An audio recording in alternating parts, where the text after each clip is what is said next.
Everything Everywhere All at Once is a deeply existential film, delving into some of the big questions that philosophers have been asking for centuries. So, I want to begin with this haiku from 15th century poet Yamazaki Sotan. Even at the time when my father lay dying, I still kept farting.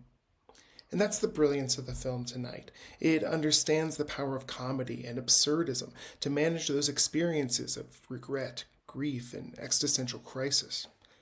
Co-directors Daniel Scheinert and Daniel Kwan, known as the Daniels, wrote the film during the first Trump campaign and the ensuing pandemic. They struggled to find meaning and purpose amid the feelings of disconnection and media saturation.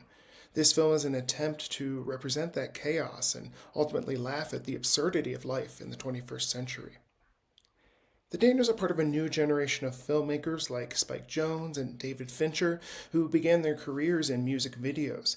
Their iconic video for Lil Jon's Turn Down for What introduced what the Daniels call the ballistic body approach to cinematic physics that we see fully realized in their film today. Or their video for Mike Snow's Genghis Khan, which demonstrates the Daniels' keen understanding of queer camp by transforming the James Bond film into a musical love story. The Daniels would see their film sweep every major award show in 2022, including 7 Oscars, and it became Studio 84's highest grossing film.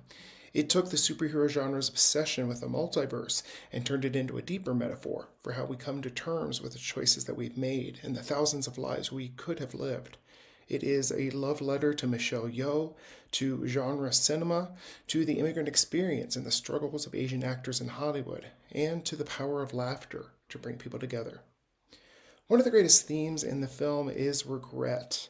How do we deal with all that we want to be while acknowledging we cannot do it all? How do we find contentment in the life that we have while still pushing ourselves to be better? Evelyn is given a glimpse into what her life could have been. In her current life of laundry and taxes, Evelyn struggles to find fulfillment in a world dominated by circular shapes and endless cycles.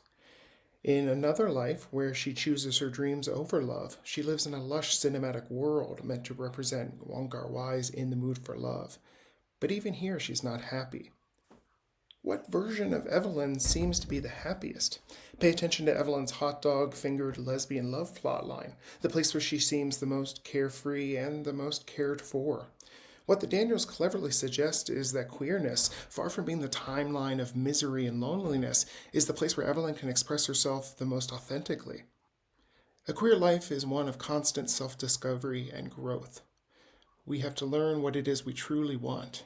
Everything Everywhere All at Once sees the queer life not as a sad and diminished copy of what we could have been, but as ourselves at peak self-knowledge.